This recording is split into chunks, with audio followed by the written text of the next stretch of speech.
Olá, bom dia a todos, sejam bem-vindos a mais uma edição do nosso podcast. Hoje estamos a celebrar um ano do nosso podcast e, em celebração do Dia da Mulher, decidimos trazer a professora Daniela Mirante e é isso. Então decidimos convidar a professora porque é uma inspiração para todos nós, tanto como professora como um marco para todos nós, é uma ótima professora, uma ótima profissional, portanto achamos que era a melhor forma de celebrar este dia. Queria então começar a primeira perguntar à professora se nos pode falar um pouco sobre o seu processo académico e profissional. Olá, muito bom dia. Eu vou estar a olhar para vocês e não para a câmara. Obrigada pelo convite, fico muito honrada. É bom saber que os meus alunos, depois de tanto exigência na sala de aula, não desenvolvem uma aversão à professora. Não sei se é a melhor pessoa que deviam ter escolhido para estar aqui. Há pessoas muito mais inspiradoras na nossa faculdade, mas obrigada ainda mesmo. O meu percurso académico, para que se perceba, eu sempre fui muito ideias definidas. Quando estava, acho que foi no secundário, fiz os psicotécnicos, ou no ensino básico, os meus psicotécnicos eram todos para medicina. Todos. Medicina e força aérea, nunca percebi a conjugação.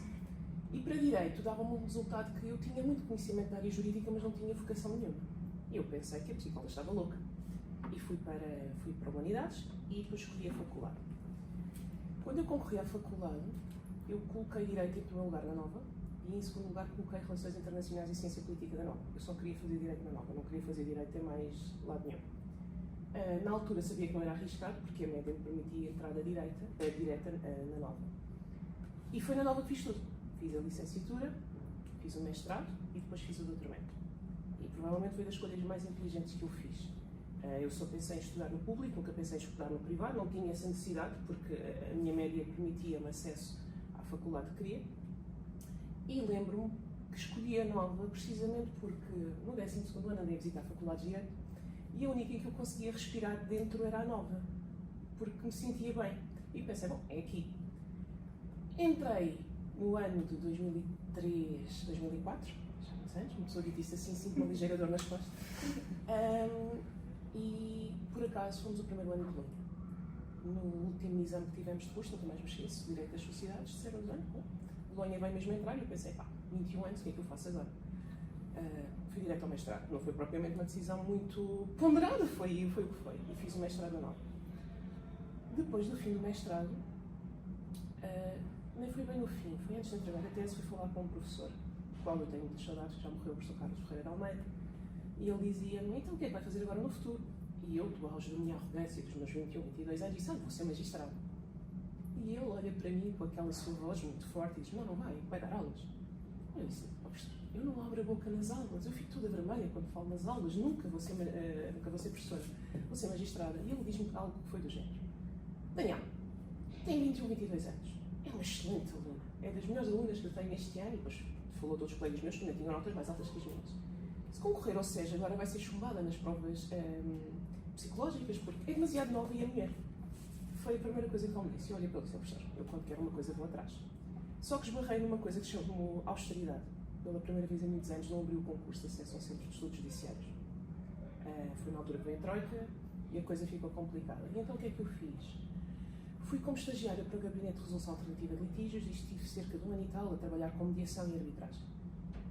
E depois comecei a pensar que talvez, para o meu feitio, a magistratura não fosse o melhor sítio de arranque, que eu gostava de liberdade. E fui para a Nova como técnica superior durante 1 ano, enquanto preparava o concurso à Fundação para a Ciência e Tecnologia para ter bolsa de doutoramento. 1 ano acabou por ser quase 2, na verdade. Depois a minha vida pessoal também mudou. Concorri à FCT, tive bolsa, fiquei em 3º lugar no concurso nacional, entrei no doutoramento, fiz o doutoramento. O doutoramento demorou um pouco mais do que eu tinha pensado, é verdade. Durante o doutoramento estive também ligada, já depois de não ter bolsa, porque a bolsa implicava exclusividade, ao centro de arbitragem que a minha universidade tinha. Acabei o doutoramento em maio de 2021, dia 25 de maio, discuti a tese de doutoramento, discuti à distância, Covid. Era isso acho que há uns meses. E em setembro comecei a dar aulas no Europeu. Portanto, essa parte foi bastante rápida. E arrepende-se não ter ido para vocês? Não, há outras maneiras de chegar à magistratura, sem ter que começar pela casa de partido. Não me arrependo nada. Há uma coisa que eu já aprendi, e isto parece aquele discurso de autoajuda, e vocês sabem que eu sou completamente contra o positivismo tóxico da autoajuda, mas nós chegamos onde nos querem. e chegamos sempre na altura certa. Eu cresci muito mais enquanto pessoa, enquanto profissional a fazer o doutoramento e agora a dar-vos aulas, e neste momento também com as arbitragens de consumo, do que se tivesse sido do auge dos meus 21, 22 aninhos para o SES, ser assessora de ai, peço desculpa, agora falta-me o nome. Auditora, obrigada, sou uma ser auditora de justiça e ficar lá. Portanto, eu acho que fiz o caminho que tinha de fazer. A magistratura não tem porta fechada, vocês podem concorrer ao centro de estudos judiciários a qualquer altura, ou podem, um dia, na loucura, almejar o Supremo Tribunal de Justiça. Mas também há académicos que podem, por concurso, desde que tenham um bom currículo, concorrer, depois se entram ou não, isso aí já é outra história. Mas isso tem a ver com entrar pela via profissional e não pela académica? Não, aqui já não estamos a falar no acesso ao SES, estamos a falar no acesso direto ao Supremo Tribunal de Justiça. Ok. Se vocês forem ao site do STJ, conseguem ver como é que se faz o acesso, e é por concurso, e académicos de renome podem fazê-lo. No momento ainda não sou académico de renome, mas se decidirem esse caminho, começarei a preparar o caminho para ti. Então faço a próxima questão um bocadinho mais associada ao dia de hoje. Neste percurso que falou connosco, teve a dizer há pouco, sentiu-se de alguma forma inferiorizada, tanto no contexto académico como agora no laboral? No académico, nunca. Eu não sei se é sorte, mas eu escolhi bem a universidade. Na altura nem existia a europeia, portanto nem está em cima da mesa isso, mas eu escolhi bem a universidade. Eu escolhi uma universidade que agora se chama Nova School of Law, na altura era a Faculdade de Direito da Universidade Nova de Lisboa, FDUNL, como nós chamávamos, em que não estavam preocupados propriamente se nós éramos mulheres ou homens, estavam preocupados com as nossas qualidades intrínsecas e com a capacidade que tínhamos ou não de responder aos estímulos, porque o ensino é exatamente isso, alguém vos estimula e vocês respondem e andam num diálogo, não é propriamente o sermão do Padre António Vieira aos Peixes, em que nós falamos e os alunos estão de uma forma passiva. Portanto, na Nova nunca senti, e era impossível sentir se vocês pensarem. A Nova teve como diretor o professor Carlos Ferreira de Almeida, depois teve o professor João Kaupers, antigo presidente do Tribunal Constitucional. A partir daí, as diretoras da Nova são mulheres, a professora Teresa Beleza, a professora Mariana França Gouveia, que foi a minha orientadora de mestrado e doutoramento, e a professora Margarida Lima Rego. Portanto, a Nova não é uma faculdade que vos sufoque por serem mulheres. E é difícil sê-lo, porque o que vocês veem agora já é o que eu via na altura. Quando eu cheguei à Nova, nós temos um número de clausos na Nova de 100, mais ou menos. Desses 100, 80 eram mulheres. As turmas de Direito, vocês pensem bem quantos homens é que têm na vossa turma. Às vezes, eu dou para mim nas aulas de obrigações, quando falta um ou dois homens, a dizer bom dia, minhas senhoras, porque não há senhores para dizer bom dia, na verdade. Só se dizer bom dia a Deus. Portanto, na Nova nunca me senti minimamente constrangida em função do género. A única menção a essa ideia foi, como vos disse na conversa com o professor Ferreira de Almeida, e nem era uma posição que ele sufragasse de todo. O que ele disse foi, atenção a isso, porque as instâncias são mais, as instituições são mais fechadas. E não era tanto por um problema de eu ser mulher, era um problema da minha idade. Era o primeiro ano de Bolonha. Agora já é comum vocês terminarem a licenciatura com 22 anos e até se exige o mestrado, não é? Portanto, nunca vão antes dos 22, 23. Eu tinha 22 acabados de fazer e era o primeiro ano de Bolonha, ainda era tudo muito incerto se a licenciatura de Bolonha valia o mesmo que a licenciatura normal ou não. Portanto, na via académica, não. Senti-me muito mais discriminada no ensino secundário, nas aulas de educação física, em que basicamente é tomem lá uma bola de futebol e chutem, e as mulheres, salvo exceções, não têm tanta vocação para andar a chutes a uma bola, do que no ensino universitário. Na vida profissional, em todas as funções que desempenhei antes da parada, não, era indiferente, até porque só havia mulheres, basicamente. Na europeia também não. Eu fui entrevistada pela professora doutora Ana Passos, que era a nossa antiga vice-reitora, e ela não esteve minimamente preocupada se eu era mulher, se eu era homem. Ela estava preocupada com o meu currículo e com a perspectiva que eu tinha para aquilo que queria fazer. Houve uma experiência em outras duas entrevistas, digamos assim, para ser totalmente honesta, em duas entrevistas, sim. Uma logo após o mestrado, para um escritório de advocacia muito conhecido, em que a segunda pergunta que me fizeram foi: quer ter filhos? E eu respondi que não respondi, que não era uma questão. E obviamente não fiquei lá, não é?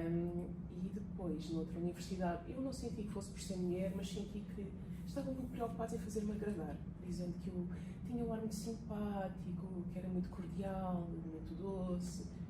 Eu não sou doce, eu não sou cordial. Quem me conhece sabe que eu sou extremamente educada, mas não sou, eu sou quem sou. Aqui um bocado roubando a frase, a alta definição, não é? Eu sou quem sou. Na Europeia nunca senti momento algum que fosse discriminada por ser mulher. E é impossível ser. A nossa coordenadora é uma mulher. A nossa coordenadora interina anteriormente era e é uma mulher, seja lá o que seja o conceito de mulher hoje em dia, mas é uma mulher. O nosso corpo docente, por acaso, está bastante bem dividido entre mulheres e homens. Eu nunca senti, e admito que isso é algo que me faz perceber que talvez não tenha feito as escolhas erradas. Já houve outros contactos profissionais, sim, em que registrei aquela forma, quase uma bonomia. Olham para vocês quase, perdoai-lhe porque é uma senhora e nós temos que falar com cuidado. Aqui nunca. Eu acho que a academia nisso é um percurso.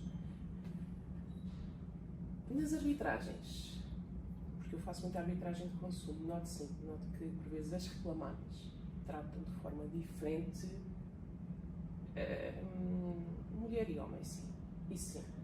O que vem sendo desbatido, porque cada vez mais os mandatários judiciais são mulheres e, portanto, de mulher para mulher não se nota tanto. Mas quando encontram do outro lado um homem, e principalmente um homem, chamemos da velha guarda, aí a postura é um bocadinho. É o combinado de. É demasiado nova e é mulher. Na academia nem tanto. Na academia eu acho que é um porto mais seguro na que eu conheço. Atenção, nós sabemos que há escândalos e tudo mais. Na que eu conheço, eu tenho tido muita sorte nesse aspecto. Então a professora não sente que tivesse de mudar alguns dos seus comportamentos ou criar mecanismos de defesa, por exemplo, quando está a lidar com uma mulher? Quando estou a lidar com uma mulher? Nas arbitragens.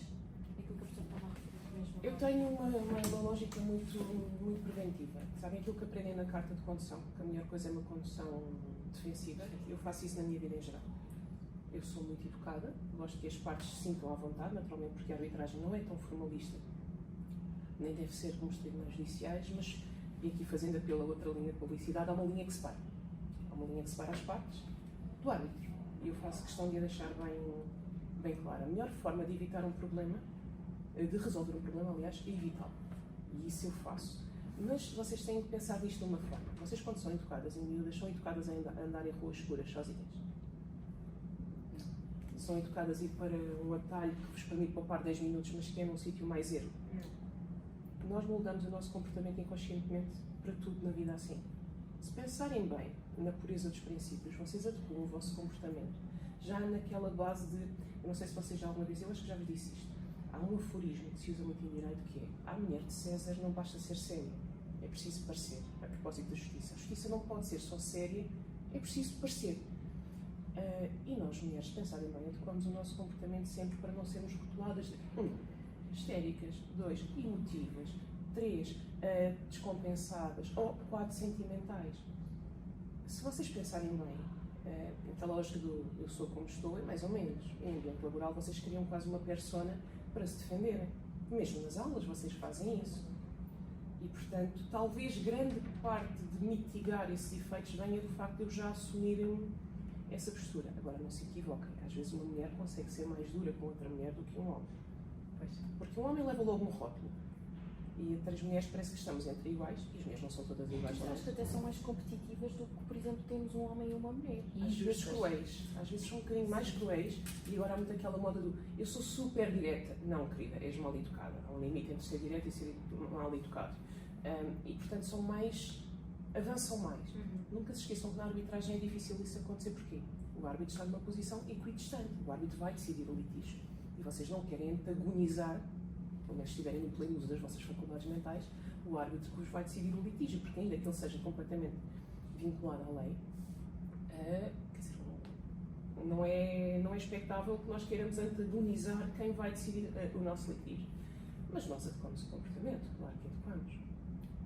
Então, a professora sente que é mais complicado, lá está, lidar com mulheres do que propriamente com homens, ou seja... Depende do contexto. Sim. Depende do contexto. Para já tem que perceber uma coisa, nenhuma de nós foi homem, se foi. Claro. Portanto, nós só conhecemos o nosso registro, de ser mulheres. Agora até tenho medo de fazer esta pergunta de nenhuma de nós foi homem, porque hoje em dia a resposta pode ser diferente. Mas nós conhecemos o nosso contexto. E depois, às vezes, há uma lógica de empatia entre pessoas. Há homens que são muito fáceis Imaginemos o nosso professor Eduardo Vera Cruz. É das pessoas mais fáceis de nos relacionarmos com quem é. Não é possível estar triste sequer ao pé dele. Uma pessoa até se sente mal se estiver triste ao pé dele. Tudo depende um bocadinho. Eu acho que eu não ponho tanto o foco no género, ponho nos princípios estruturantes da pessoa. É um bocadinho por aí. Depois começam todas as picardias. E os que vêm da Nova contra os que vêm da Faculdade de Direito de Lisboa, os que vêm da Católica, e depois os que vêm da Europeia, os que vêm das outras faculdades privadas que existem no nosso ordenamento. Portanto, há mais fatores que determinam a relação do que propriamente o género. Agora, que o género tem impacto, tem, claro que tem. E se vocês pensarem, tem impacto muitas vezes no cruzamento da vida pessoal com a profissional. Aquilo que se exige às mulheres acaba por ser, isto é aquele discurso quase fácil de algebeiro, mas é verdade. Aquilo que se exige às mulheres é muito mais tendencialmente do que se exige aos homens. Exige-se seja boa profissional, e boa companheira, e boa mãe, e boa filha, e dela espera-se sempre a capacidade de dar incondicional, sem deixar cair nada, no fundo. A maior parte das mulheres hoje em dia parece um malabarista no meio da A5, a tentar manter as bolas no ar, enquanto não leva com um carro ou um autocarro. A verdade é essa. O facto de a minha posição, até hoje, ter sido bastante protegida nesse sentido, é um conjunto de escolhas aliadas ao acaso, há dias de sorte. A verdade é essa. Mas sim, já me disseram coisas que não gosto. Por exemplo, quando vem alguma colega, aqui não foi nada na Europeia, mas noutros sítios, em que dizem que talvez não se devesse vestir assim. A rapariga, a única coisa que tinha era uma saia abaixo do joelho. Ninguém se preocupa se o homem vem dar aulas de calções ou de calças, mas lá está. A nossa universidade nisso é bastante protetora. Eu acho que Sim, é verdade. nesse sentido não podemos queixar-nos. Este é talvez um tema um pouco mais difícil, mas a professora tem algum tipo de conselho para alunas que estejam a passar, não sei, por uma situação de assédio, tanto no contexto académico, ou que se sintam mais inferiorizadas, por exemplo, no mundo do trabalho, visto que acho que está intrinsecamente ligado o medo a falar sobre estes assuntos. Vamos separar as coisas. No contexto académico, e falar destes temas é complicado porque às vezes somos mal interpretados. Se acho que há qualquer situação que se reconduz a assédio, alguma qualquer falta de respeito, de alguém estar a imiscuir-se no vosso espaço, o que eu sugiro é que falem com os órgãos competentes. E os órgãos competentes não é o colega, não é um funcionário, falem com o provedor do estudante. Nós temos uma provedora do estudante e se há qualquer coisa que vos está a deixar desconfortável, falam com o provedor do estudante, falam com a coordenadora do curso, ou então com o professor com quem sintam mais proximidade, que depois provavelmente vos aconselhará a fazer exatamente este percurso. Cada um percepciona o que é assédio, o que são comportamentos inadequados conforme o seu padrão moral, a sua bússola moral. Mas o que é certo é que não é suposto que determinados comportamentos aconteçam numa instituição e nós não podemos ser coniventes com eles. Agora, é preciso consciência que vocês vão apresentar a vossa posição e depois tem que ser dada a oportunidade a quem é a pessoa contra a qual vocês estão a falar de se defender, porque o direito de defesa é um direito básico. E talvez assim se consiga ultrapassar. Claro que vocês vivem com medo. O professor é uma professora, eu sou um aluno, eu tenho um bocadinho de medo da posição corporativista, que se protejam, todos os mecanismos de denúncia existem e devem ser usados. Agora, peço bom senso, porque há acusações que se fazem só porque não se gosta de uma nota, só porque não se gosta disto. Tenham consciência que se há alguma coisa de errado, denunciem. E se é verdade, está do vosso lado, vocês não têm que temer o desenrolar do processo. Agora, não se pode banalizar que tudo é tóxico. Se é tóxico para vocês, denunciem aos canais. Eu acho que sim, eu acho que têm que falar, porque e a posição do denunciante é delicada. Tem medo, claro que tem, e tem medo de ser o carneiro que vai ser sacrificado pelo bem comum. Mas se algo vos está a deixar desconfortáveis na vossa casa, porque a universidade é a vossa casa enquanto cá estão, e será sempre. Eu quando digo Eu, na Nova, não é que eu seja professora da Nova, mas a Nova é a minha alma mater. Toda a minha vida académica, universitária, quer dizer, dito de outra forma, eu entrei na Nova com 17 anos e saí de lá já bem depois dos 30, portanto, a Universidade Europeia é a vossa alma mater, quer vocês façam cá o mestrado, vão fazer noutro sítio. Se há qualquer coisa que não vos faz sentir bem, que vocês acham que é incorreto, falam com os canais que existem para tal. E depois o percurso segue o seu rumo normal, esperemos. Isto na pureza dos princípios em que tudo corre bem. Na vida profissional é mais difícil. Contrato de trabalho, como vocês vão aprender, ou mesmo aquelas prestações de serviço encapotadas, o empregador tem poder de subordinação e de subdireção sobre vocês. Vocês vão estar sempre numa posição, em princípio, de desigualdade estrutural, chamando o tema que usei na minha tese, o conceito de desigualdade estrutural, e do qual já vos falo desde o segundo ano. E vocês vão ter medo. E têm que ter consciência que o medo não vos pode impedir de vos proteger. Não vale tudo. Não vale tudo. E até porque se há um sítio em que abusam de vocês, se calhar não é o sítio em que vocês têm de ficar. E vai doer, porque muitas vezes vocês precisam, vamos lá ver, contrato de trabalho, seja qual for, o trabalhador não trabalha para aquecer. Se quiser aquecer, vai descer à vida da liberdade a correr. E volta a subir ou vai para o Parque Eduardo VII. Vocês trabalham para ter rendimento. E precisam de rendimento para viver. Mas há um mínimo que vocês têm que se sentir bem. Isto era uma coisa que me diziam quando eu era miúda e eu pensava, lá está, sempre a mesma conversa. Mas a verdade é que a vida é efetivamente curta. Não fiquem, não se demorem, não são felizes. E não é não ser felizes porque eu não nasci para ser pobre, eu não nasci para acordar, eu não nasci para ir trabalhar. Ok, queridas, eu também preferia estar nas Bahamas do que estar a dar aulas de obrigações todos os dias, verdade se diga. Era capaz de me fartar às tantas das Bahamas, mas mudava para as Maldivas, o que fosse, não é isso. Se vocês acham que não são respeitados enquanto pessoas, vocês acham que o vosso género é um calcanhar daqueles, se vocês acham que trabalham exatamente o mesmo ou mais do que o vosso colega, e só porque o vosso background financeiro é assim, ou o vosso género é assado, ou apelido, e no background financeiro já ponho tudo, o berço, a origem, a família, se calhar não estão no sítio certo. Não digo para desistirem à primeira, mas aquela história do se pensares muito e fores muito positivo vai acontecer, não. A única coisa que vai acontecer é um burnout. Um pensamento positivo pode ser uma armadilha, claro que não é aquela coisa de correu mal, vou-me embora. Não, não é isso. Mas é assumir que às vezes as coisas não mudam porque não têm que mudar. Não têm que mudar no sentido em que, por muito que vocês façam, não vão fazer com que mude. Eu sou jurista e o que eu digo é que se há qualquer atropelo dos vossos direitos, denunciam. E fundamentam e fazem o que o jurista faz. Artigo 342 do Código Civil. Ónus da prova. Denunciam e denunciam com provas. E depois preparam-se para o resultado. Pode ser terrível. E pode ser injusto. E os processos, por vezes, são kafkianos. A máquina parece que está montada contra quem tem razão.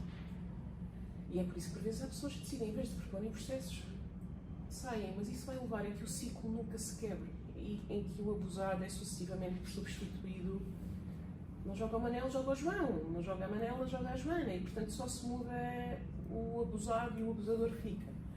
E de outra forma, Beatriz, parem, pensem, ponderem e recorram aos mecanismos para vos proteger. Mas imagina, professora, mesmo eu acho que se eu tivesse em início de carreira e se isso realmente tivesse a acontecer, eu acho que seria, talvez, ia ter 2 pesos e 2 medidas. Ia ter 3 ou 4. Ia ter medo da carreira a acabar antes mesmo de ter começado. É tão bom, não foi? Um bocadinho de antes de começar já acabou. Por isso é que eu disse, há quem escolha não lutar e por simplesmente mudar de local de trabalho. Porque a liberdade que diz, exercício da profissão, vocês têm. Sim, sim. Há uma linha, lá está, que separa o bom, o real e o ideal. O que eu digo é, não se contentem por menos do que aquilo que têm direito. Agora, as capacidades de gestão emocional existem. Eu acho que isso depende também. Eu, por exemplo, eu sinto que... A Beatriz tinha logo um chilico nervoso, a verdade é se eu estivesse nessa situação, eu não era capaz de denunciar. Se isso, por exemplo, pusesse em causa a minha carreira. E o que é que fazia? Não sei. Provavelmente saía do sítio onde estava. Exatamente o que eu acabei de dizer. Eu acho que denunciar. Sim, mas vocês são diferentes. A Mariana parece muito calma, mas é uma força bruta. Um elogio. A Mariana leva à frente. E quanto mais lhe disserem que não, mais ela quer que sim. Até chegar ao ponto irracional. A Beatriz ia para casa, ligava provavelmente ao Francisco, chorava durante 3 horas, ligava à Inês, chorava outras 3 e começava a enviar currículos. Isso são as capacidades de gestão emocional que cada um de vocês gera da forma que vos faz sentido. Agora, o que é que vocês podem fazer? Podem se assegurar quando estiverem numa posição de ter poder decisório, não deixam que volte a acontecer. Lembra-se o que eu vos disse nas primeiras aulas de Teoria Geral da Direito Civil? Provavelmente não. Eu disse-vos que mais do que serem bons juristas, eu estava preocupada em que vocês fossem o quê? Boas pessoas. Porque vocês eram miúdos quase há 2 anos atrás. Hoje em dia são jovens adultos. E um dia, se tudo correr bem, vão estar em posições de decisão, vão escolher com quem é que trabalham, com quem é que ensinam. E o ciclo às vezes quebra-se, começando a quebrar os procedimentos, formando boas pessoas. Dito isto, não me chumem nas disciplinas, a questão não é essa, mas não percam o sentido ético, os princípios. Bons juristas há imensos e existirão cada vez melhores. As novas gerações têm acesso a mecanismos que a minha nem podia sonhar, a minha já teve acesso a mecanismos. Por exemplo, quando fiz o doutoramento, as pessoas mais velhas diziam-nos: só que vocês têm que agora trazem uma pena e digitalizações. Nós vinhamos com malas, com fotocópias da Alemanha. Portanto, vocês têm mecanismos a vosso favor, utilizem-nos. E não se esqueçam nunca de onde vieram e pelo que passaram. Porque é que eu, regra geral, sou contra as praxes? Aqueles mecanismos quase de humilhação, de geração para geração, não faz sentido. É quase que eu não quero pagar psicoterapia, portanto vou expurgar todos os meus demónios e humilhar quem vem a seguir. Não. Quebrar o ciclo da discriminação de género cabe-nos a todos nós. Quando eu vos digo nas aulas: Beatriz, não me leia com voz de passarinho assustado. Coloque a voz, faça-se ouvir. Porquê? Porque se vocês virem, quando eu peço a um colega vosso para ler, à exceção do David, todos eles projetam imenso logo a voz. E vocês vão falar como se fossem a medo. Como se tivessem vergonha. Porquê? Não estão exatamente na mesma posição deles? Sim. Eu digo-vos: direitem as costas, projetem a voz. E vocês acham que é ser chato? É mais fácil desenvolver estas competências aqui do que quando estiverem lá fora. Porque quando estiverem lá fora e falarem assim, coitadinha, a mulher é delicada. Podem ser delicadas, mas fazer-se ouvir na mesma. Percebem o que eu vos estou a dizer? O ciclo quebra-se com um conjunto de pequenos comportamentos. E vocês têm exemplos fortíssimos nesta universidade. A professora Teresa é um exemplo fortíssimo disso. E a professora Susana também. Pensem na estrutura orgânica. Nós temos uma reitora, a nossa faculdade tem uma DIN. Portanto, nem sequer é aquela coisa que se diga, usando a palavra que eu detesto, patriarcal. Não é? Portanto, vocês têm um conjunto de exemplos à vossa volta. Percebem o que eu vos digo? Sim. É tão simples quanto isso. E, verdade se diga, as praxes da nossa faculdade não são muito humilhantes. Não são. Vão todas contribuir para um momento de problemas no fígado daqui a uns anos. Verdade se diga. Mas humilhantes não são, nem muito nem pouco, não são humilhantes. Eu vejo mais que é um espírito de grupo do que outra coisa. Ainda assim, quando vocês vão para as praxes, eu marco-vos falta na mesma.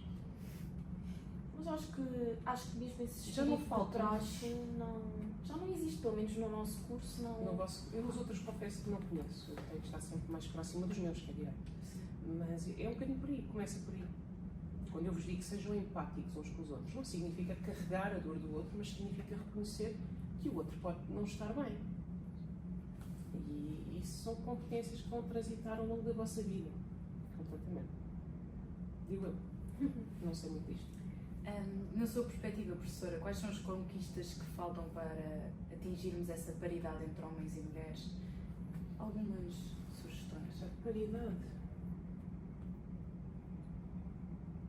Vocês viram que há, já nem sei se foi há um mês e pouco, todos os jornais falavam do facto de termos uma nova vice-presidente da STJ. Que acho que, se não me falha a memória, não quer dizer nenhum erro, é a segunda. Isto está tudo dito. Nós não falamos que temos um presidente do STJ, que temos um vice-presidente. Onde é que nós nos focamos? Na vice-presidente. Eu não sei se a paridade alguma vez é possível. Nós somos uma sociedade formada na mentalidade judaico-cristã, em que se espera que o provider, aquele que suporta a família, seja o homem, mas o esteio em si da família é quem? É o pai, sempre. Não, o esteio da família é o pai. O esteio da família, desculpa. Quando vocês estavam doentes, quem é que vocês chamavam? A mãe. Sempre. Quando vocês têm um problema, para quem é que vocês ligam? Ou irmã? Vão sempre para a figura Da mulher. Da mulher. Enquanto que a carga das relações socioafetivas estiver mais na mulher, a paridade dificilmente é possível. Eu tenho um grande amigo meu, de quem eu gosto muito. E aqui há uns anos, eu estava a almoçar com ele e com outra pessoa, e ele dizia: eu compreendo que os empregadores não queiram contratar uma mulher, porque Se ela engravida pode ficar os 9 meses da gravidez fora, se for uma gravidez de risco, e depois ainda vai ficar 5 ou 6 da licença. E eu lembro-me de olhar para ele e dizer: os 2 primeiros sim, até por questões fisiológicas ela tem que recuperar, mas porquê é que não pode ser o pai a gozar parte da licença?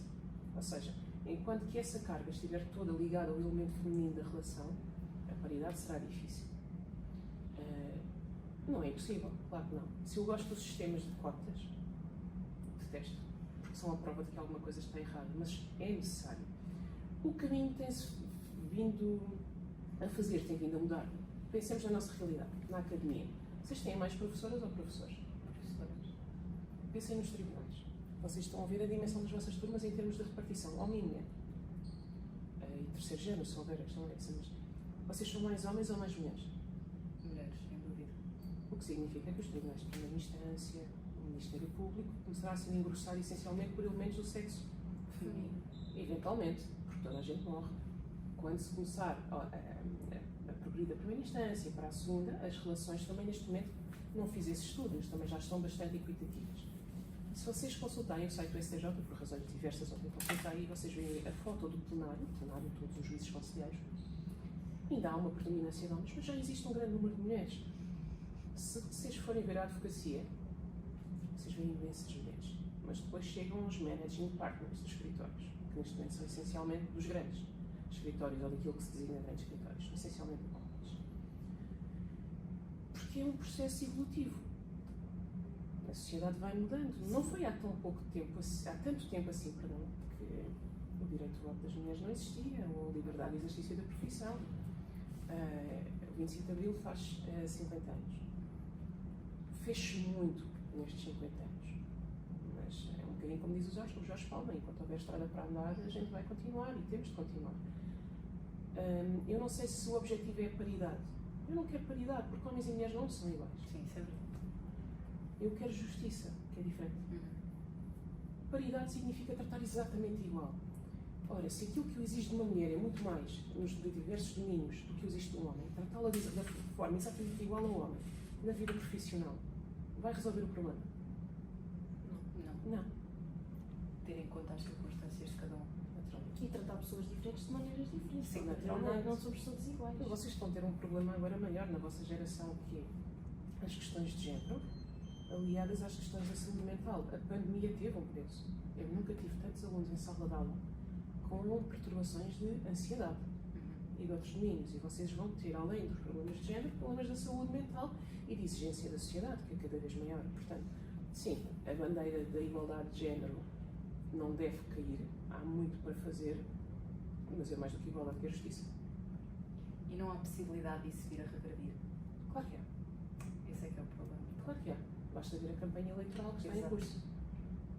A velha bandeira da interrupção voluntária da gravidez, a proposta de retirar os apoios às vítimas de violência doméstica. Claro que há. Mas isto não é um podcast político e, portanto, eu não vou entrar por aí. Vocês sabem a minha opinião, já vos dei na sala de aula. Claro que é hipótese, por isso é que eu vos digo. Quanto mais nós capacitarmos e formarmos as mulheres e mais exigirmos dos nossos alunos em geral, porque nós não temos só que capacitar e formar as mulheres, nós temos que capacitar as mulheres e os homens. Isto é um problema que vem de trás, isto é um problema cultural. E não deixar de tomar os direitos por garantidos. Porque os direitos existem, claro que existem. Até o momento, eu dou sempre o paralelo com o Estado nazi. Os direitos estavam todos, não estavam? Até na Constituição de 33. Havia o direito de associação, cá. É a diferença entre um direito meramente semântico e um direito aplicado à prática. Mas isto cabe à minha geração, cabe às vossas e às vindouras e às que ainda existem. Não se pode dar por adquirido. Percebem o que eu vos digo? Há aquela velha frase: porque é que se celebra o Dia Mundial da Mulher e não se celebra o Dia Mundial do Homem? Porque, efetivamente, se colocarmos numa balança antiga daquelas das mercearias, é necessário ver um Dia Mundial da Mulher, um Dia Internacional da Mulher, ou o que seja, porque quando começam a existir mudanças sociais ou políticas, onde é que nós vamos primeiro tirar os direitos? Às mulheres. Vamos ao lado mais fraco. Mas tirar o direito às mulheres é também tirar os direitos às crianças. Se vocês estiverem numa figura familiar, uma figura muito fraca e uma figura muito forte, os filhos vão seguir o exemplo de qual? Da figura forte. E vão assumir que a fraca é a tradição. Seja, e reparem que eu não estou a dizer quem é forte e quem é fraca. Porque por vezes o homem é a figura mais fragilizada da relação, seja por que for. Mas isto é um caminho que se faz a par e passo, a meu ver, com a saúde mental. Porque o risco, vocês fazendo aquela estatística à portuguesa, que todos nós fazemos estatísticas, mas se vocês virem numa sala de aula, os maiores quadros de ansiedade declarados estão onde? Nas mulheres. Porque os homens, mesmo que os tenham, têm Não vergonha. demonstram. Exato. É o momento em que rebentam. Portanto, há uma linha, há um véu quase que encobre muitos dos problemas que estão subjacentes à desigualdade. O que é que eu vos posso aconselhar? Não sejam loucos com a perfeição, mas não adotem aquela máxima do mais vale feito do que perfeito. Tentem sempre ser os melhores que vocês conseguirem. E o melhor que vocês conseguem hoje não é o melhor que vocês conseguem amanhã, nem depois da manhã. E, essencialmente, tenham um grupo de suporte. Amigos, família. Eu costumo dizer, e se a minha mãe ouvir isto não vai ficar muito feliz, que a família é um acidente genético. E é. Mas os amigos são a família que nós escolhemos. E num mundo como este, vocês precisam de ter um suporte. Porque às vezes as coisas correm mal. E correm muito mal do dia para a noite e vocês não estavam à espera. Vocês não viram a bala até a bala vos entrar pela vida dentro. E se vocês estiverem muito isolados, todas as fragilidades que têm, seja as do nome, que não é sonante, seja as da posição socioeconómica, seja as de género, vão ficar acentuadas.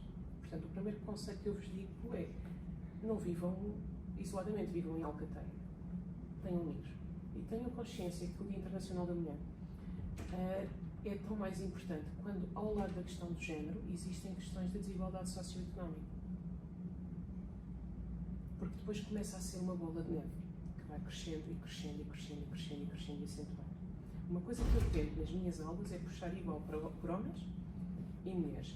E, verdade se diga, aquele com quem eu fui mais exigente até hoje não foi por ser homem nem foi por ser mulher. Foi porque era um aluno que efetivamente respondia de uma forma quase louca aos estímulos. Mas eu não vos trato de forma diferente por serem homens e mulheres. Eu trato-vos de forma diferente porque eu sei que se eu aplicar uma reprimenda mais dura à Mariana, a Mariana vai olhar para o chão e no dia seguinte aparece cá e vamos lá.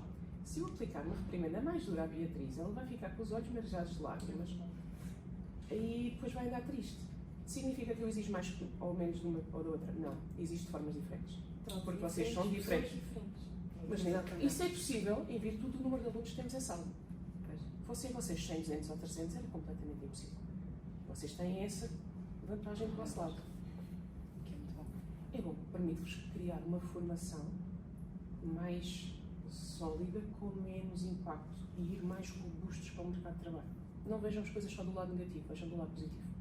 Vocês têm uma proximidade com os vossos professores, proximidade no bom sentido, que vos permite tornar mais robustos e aguentarem embates significativos. Professora, eu tenho uma pergunta com mais uma curiosidade, que é... Não vai perguntar o que é que dizem os meus olhos, pois não? Podia ser, mas não. Porquê que a professora não foi para a advocacia? Para a advogada mesmo? Por uma questão de... Eu acho que posso ter muitos defeitos, mas eu sou uma pessoa extremamente racional. Há domínios da minha vida, como em todas, que eu não sou muito racional, mas na minha vida, em geral, na minha vida profissional, eu sou bastante racional. E eu tenho um traço que é muito bom e tenho um traço que é muito mau. E é o mesmo traço, que é, eu tenho uma capacidade de trabalho significativa. E quanto mais puxarem para mim, mais eu vou dar. O que é ótimo para fazer a advocacia de tudo, porque ao fim de 3 ou 4 anos entrar em burnout. Então pensou a longo prazo como é que iria reagir? Pensei, além de que, pensem lá uma coisa, lembram-se do que eu vos disse ontem na aula de responsabilidade civil? Vocês são colocados nas aulas em posição, quando eu vos peço um caso prático. Juízes. Quid iuris, apliquem o direito. E eu percebi que me sentia muito confortável na posição de receber os factos e decidir o direito. Eu não acho que tivesse muito perfil para ir para a barra de tribunal. Eu reviro os olhos a uma velocidade muito grande e era capaz de irritar muitos magistrados. Como diz aquele cosplay, eu reviro os olhos para manter a alma dentro do corpo. Eu irrito-me, não quer dizer que eu não conseguisse fazer, mas não é natural em mim. Para mim, o natural é fazer aquilo que eu sou tendencialmente boa, que é estudar, e aplicar o que estudei. Isso estava mais na lógica da magistratura. Quando apareceu a vida académica, um bocadinho quase sem esperar, e depois foi muito acarinhada essa via académica por alguém que me era muito próximo, porque eu tinha e tenho um grande respeito intelectual. Eu percebi que conseguia o melhor dos mundos. Conseguia estudar e ensinar e, tendo as arbitragens, continuar a ter um contacto com a prática. A advocacia não é algo que, aquela coisa, muito, eu tinha colegas meus que diziam, vou ser penalista, eu vou fazer corporate, e eu pensava, horror, porque eu nunca, isto é horrível dizer isto, eu nunca gostei de direito. Eu passei o primeiro ano do curso inteiro a pensar desistir do curso, detestei. Tinha ótimas notas, minha nota mais baixa foi com a professora Ana Prata, olá professora, só ver isto. Depois fui fazer uma melhoria e ela deu uma nota fantástica e fui a microeconomia, porque lá está, nós vimos de humanidades e chega a 9 equações de primeiro grau, não, obrigada. Mas eu detestei o curso de direito no primeiro ano. E cheguei ao segundo e pensei, ok, Daniela, vamos lá ver. E chego ao segundo e apanho a cadeira que eu mais gosto, Teoria Geral de Direito Civil. E gostei tanto, que naquele momento fez-me sentido.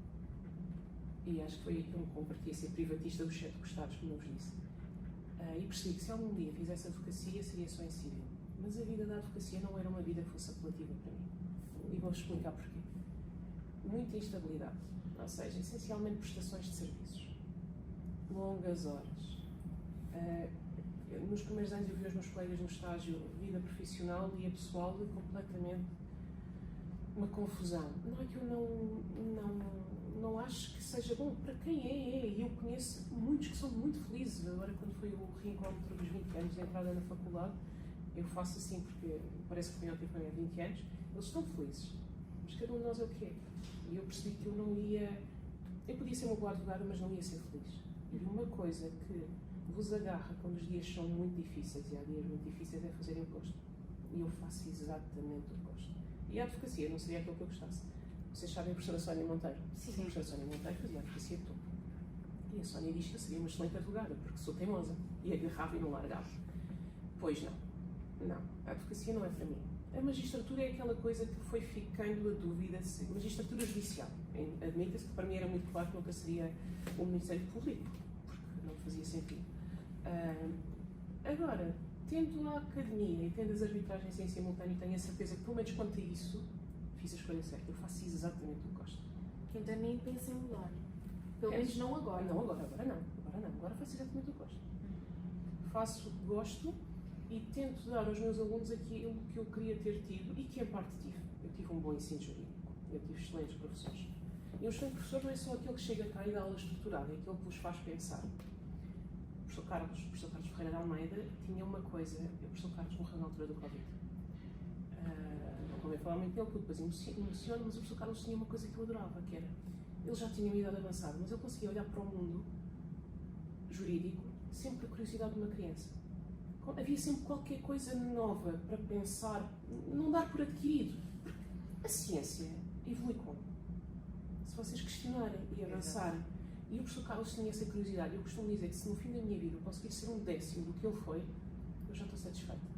E, portanto, neste momento não penso em mudar. Eu faço o que gosto. Eu dou aulas, eu escrevo. Agora, neste momento, devido ao volume de arbitragens, não tenho escrito tanto. Vou voltar a escrever a partir de abril. Mas, neste momento, não mudava nada. É exatamente o que eu gosto. E eu acho que, se nós queremos... Pensem numa coisa. Portugal é uma república democrática baseada na soberania da pessoa humana. É um Estado de Direito democrático. Um Estado de Direito democrático funciona sem justiça? Não. Funciona sem tribunais? Não. Funciona sem... esta pergunta eu não faço porque eu acho que sim. Mas funciona sem advogados? Não, pois não. E de onde é que eles vêm todos? Do direito. Das universidades. Portanto, se nós queremos uma boa justiça, nós temos que ter bons professores. E, portanto, eu acho que estou a fazer aquilo que posso fazer. Se sou a melhor professora do mundo? Não. Mas uma coisa sei que é preparar as nossas aulas com o maior cuidado. Completamente. Porque eu acho que se nós queremos bons profissionais no futuro, nós temos que os formar de raiz. Portanto, eu estou a fazer exatamente aquilo que gosto e não penso em mudar tão depressa. Se é isso que me está a perguntar. Sim, era mesmo. Obviamente que a professora foi mesmo a figura que nós escolhemos porque, lá está, ensina-nos da melhor forma e isto não é... Eu não sei se é da melhor forma. Eu tento ensinar... No outro dia houve uma aluna do segundo ano que me disse uma coisa, que foi a professora. Os meus apontamentos de obrigações são esquemas. E disse-me aquilo um bocadinho a medo. Eu disse-lhe obrigada. Porque se eu consigo quebrar uma matéria com obrigações ao ponto de ela perceber de forma linear e nas aulas fazer esquemas, significa que alguma coisa está a passar. Não é suposto eu vir aqui, abrir-vos a cabeça e colocar lá dentro os manuais de obrigações, ou de responsabilidade civil, que não pode ser geradora de obrigações, ou de contratos, ou de teoria, que seja. É suposto eu guiar o vosso estudo e a vossa aprendizagem da maneira que eu consiga perceber como é que vocês entendem. A vossa geração é diferente da minha, a minha é diferente da geração dos professores que me deram aulas. Vocês são muito visuais. Daí que eu faça cálculos para as partes teóricas. Daí que eu faça tantas vezes esquemas. Eu não teria uma aula de obrigações para 2 alunos para verem simular uma compra e venda, para que eles percebessem quem é o credor e o devedor quanto a cada obrigação. Eu não sei se vos ensino da melhor forma. Ensino da forma que me faz mais sentido. Eu sou quem sou, não vou poder mudar quem sou, mas da forma que me faz mais sentido em relação às turmas. Talvez o vosso direito de obrigações seja diferente do direito de obrigações que eu dou hoje em dia. Porque, de facto, as pessoas estão a mudar. As vossas gerações estão a mudar. E, portanto, eu não sei se é o melhor ensino, mas que é completamente honesto é. E que tenho o maior gosto quando sei, a professora, fui colocado no mestrado da Nova, fui colocado no mestrado, ou geralmente no mestrado da Católica, ou professora, estou em Stanford, a professora, estou aqui. Eu fico felicíssima. Porque vocês são o produto do nosso trabalho. Eu sou professora porque tenho alunos. Se eu não tiver alunos, eu não sou professora. Serei sempre doutorada, é verdade, mas não sou professora. E, portanto, não sei se é a melhor forma.